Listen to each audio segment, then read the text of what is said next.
Bunlar erigümeci. Minik çıtlık.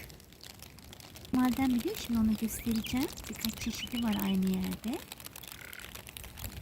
Bakın. Bunları lütfen bilen birileriyle toplayın. Bakın. Eğer bilen birileriyle toplamazsanız bunlardan zehirlenebilirsiniz. Allah korusun. Bunlar dede sakalı. Rahatlıkla çıkartabilirsiniz. Biraz çamurlu kök kısmını hiç koparmadan bu şekilde toplayabilirsiniz. Diyorum, poşetin içine alıyorum. Çok fazla ot var. Bütün otlar birbirine benziyor, bakın. Sakın onları bilmeden toplamayın. Bunlar yağmur suyu. Bu yemlik. Evet, bunu buldum. Şimdi kayınvalideme de göstereceğim. Test edip onaylayacağım. Çünkü onun ortasındaki şeyi de çıkarttığından bildim. Bu. Bilmediğiniz otları sakın toplamayın. Dede sakalı. Biraz da kuzu kulağıymış eşkice.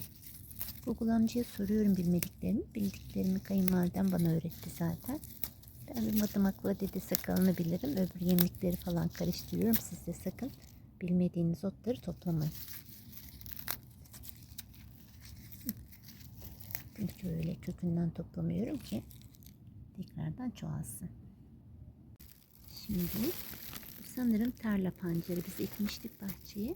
Bunu da Google amcaya bir soralım, teyit edelim. Evet, Google amca da pancar olduğunu onayladı. Kıyı pancarı diyor da. Çünkü yapraklarından kaçan onun kavurması çok güzel oluyor. Geçen sene yapmıştım. Hafif ekşimtırak. Şöyle. Şurada da var. Çüş diyerek topla.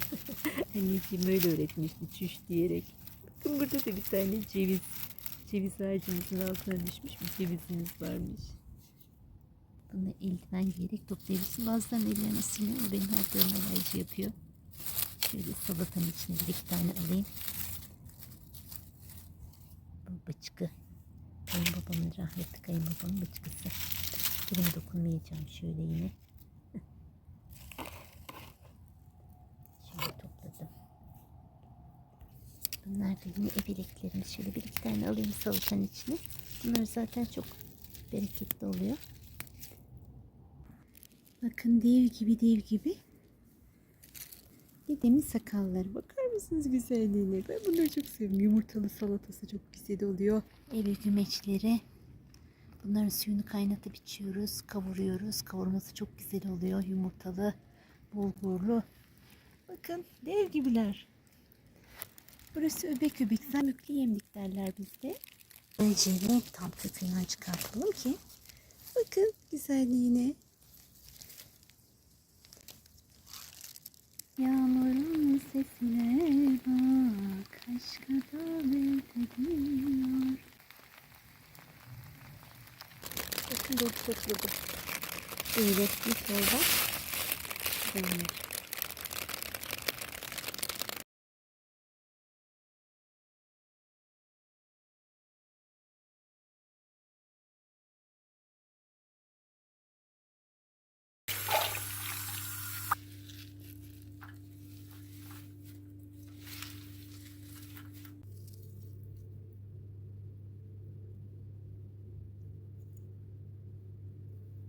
Bir bak nasıl ısırdı elim annem. Dikenleri nasıl şeymiş. Bir bak dikenlerine.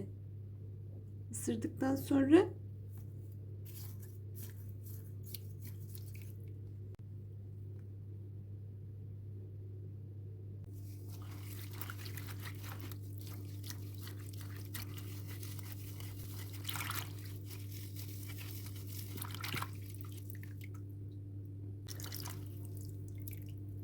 çok güzel otlar topladım. Çeşit çeşit.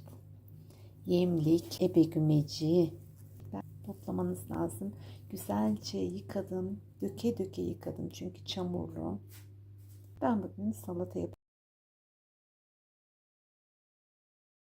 Tuzu böyle attığınız zaman içerisinde, suyun içerisinde beklettiğiniz zaman gerçekten çamuru dibine iniyor. Bunlar toprakta yetiştiği için bol bol yıkamanız lazım. Özellikle kök kısımlarını çok güzel temizlemeniz lazım ki böbreklerimizde, safra kesemizde, midemizde çamura sebep olmasın.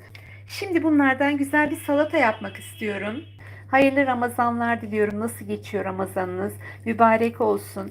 Ramazanımızda soframızda fakirlere yer verelim. Fakir, öksüz arkadaşlarımızı sevindirelim. Hep ben demeyelim. Soframızda yediğimiz her şeyi paylaşalım. Paylaştıkça çoğalır Ramazanlar. Hem de C vitamini, E vitamini, magnezyum yönünden de zengin, A vitamini yönünden de zengin, gözlerimize de oldukça faydalı. Bunların hepsi biliyorsunuz vücudumuzun yapı taşı. Güzelce yıkadım ben bunları tuzlu suyla, sirkeli suyla. Fazla ince taraftarı değilim ben. İnce doğramıyorum arkadaşlar. İnce doğradığınız zaman halbuki bunları elinizle de bölebilirsiniz. İnce doğradığınız zaman vitamin değerini kaybedersiniz.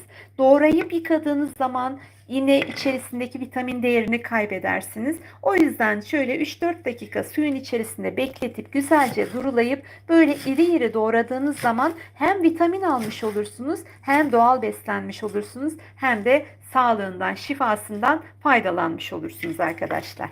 Soğanlarım var. Dediğim gibi ben öyle ince ince doğranan şeyleri sevmiyorum. Lifli oldukları için bağırsak dostu ama her şeyde olduğu gibi fazlası zararlı. O yüzden saplarını da mutlaka doğruyorum arkadaşlar. Dilediğiniz kadar yumurta kullanabilirsiniz. Yumurtaları iri iri doğruyorum. Yeşil soğan, tereyağı, yeşilliklerle renklendirebilirsiniz. Dilediğiniz şekilde baharat, tuz, bol limon.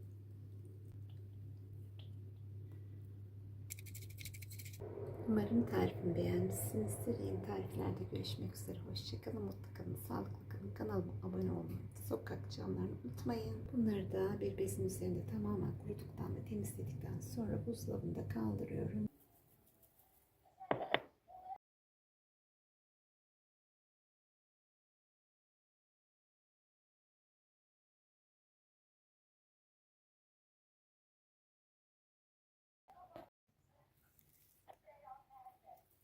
Nerede karnı doyduktan sonra dibimden ayrılmayanlar. Oy severim ben sizi. Kurban olurum. Sen de beni seviyor musun annem? Bak gözlerini kırpıyor. Oy kedi öpücüğü veriyor. Severim seni. Bunlar karınları doydu. Afiyet olsun.